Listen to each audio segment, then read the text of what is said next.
അങ്ങനെ ഇന്നാണ് maths exam March 10-ാം തീയതി. എന്നെക്കാട്ടിയും കൂടുതൽ ടെൻഷനുള്ളത് എൻ്റെ ഉമ്മയ്ക്കാണ്. കണ്ടില്ലേ, ടെൻഷൻ അടിച്ചുള്ള ഇരിപ്പാണ് ആ കാണുന്നത്.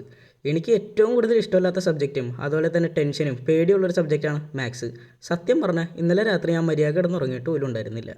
നേരെ സെൻറ്ററിൽ ചെന്ന് ക്ലാസ്സൊക്കെ കണ്ടുപിടിച്ച് എക്സാം എഴുതി കഴിഞ്ഞ് പുറത്തിറങ്ങിയപ്പോഴത്തേക്കും ഇതാണ് അവസ്ഥ. മിസ്സുമാരൊക്കെ പൊരിഞ്ഞ ഡിസ്കഷനിലാണ്. അതുപോലെ തന്നെ പിള്ളേരും കൂടുതൽ പെൺപിള്ളേരാണ് ഡിസ്കഷൻ നടത്തുന്നത്. അവിടെ നിന്ന് നേരെ ഇനി സ്കൂളിലേക്ക് പോകണം. ഈ ഇരിക്കുന്നതാണ് ഷാജിയേട്ടൻ, എന്നെ എന്തിനും ഏതിനും പ്രോത്സാഹിപ്പിക്കുന്ന ഒരേ ഒരു വ്യക്തി. കണ്ടില്ലേ ആ ഇരിപ്പ്. പിന്നെ അവിടെ നിന്ന് നേരെ സ്കൂളൊക്കെ എത്താറായപ്പോഴത്തേക്കും ഈ പാവം ചെക്കനെ എല്ലാവരും ഇട്ട് പേടിപ്പിക്കുകയാണ്. പാവം അവിടെ നിന്ന് നേരെ സ്കൂളിലേക്ക് പോയി. സ്കൂളിലെത്തിയപ്പോഴത്തേക്കും തേനാ വേറൊരു കൊച്ചിൻ്റെ അച്ഛനായിട്ട് ഭയങ്കര പൊരിഞ്ഞ കത്തി. പാവം അത് മൊത്തം കേട്ട് സഹിച്ചിരിക്കണമായിരുന്നു. കുറച്ച് നേരം കഴിഞ്ഞപ്പോഴത്തേക്കും ദേ നിൽക്കണ ജിമ്മൻ വെറുതെ എല്ലാവരെയും കാണാൻ വന്നതാണ്. പിന്നെ അവിടെ നിന്ന് നേരെ ബോറടിച്ചിരിക്കണോണ്ട് തന്നെ കൊക്കോയിലേക്ക് പോയി.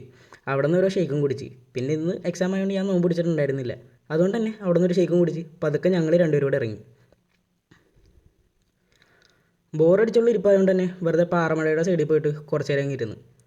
വേറെ ഒരു പണിയില്ലാത്തതുകൊണ്ടാണ്. മാത്സ് കഴിഞ്ഞാൽ ഇനി 7 ദിവസം കഴിഞ്ഞിട്ടാണ് എക്സാം ഉള്ളത്. പിന്നെ ഞങ്ങൾ കുറച്ച് നേരം കടയിലൊക്കെ ഇരുന്ന് ഒരു ഉറക്കമൊക്കെ കഴിഞ്ഞ് എണീറ്റപ്പോഴത്തേക്കും തന്നെ നോമ്പ് തുറക്കാൻ ടൈമായിട്ടുണ്ട്.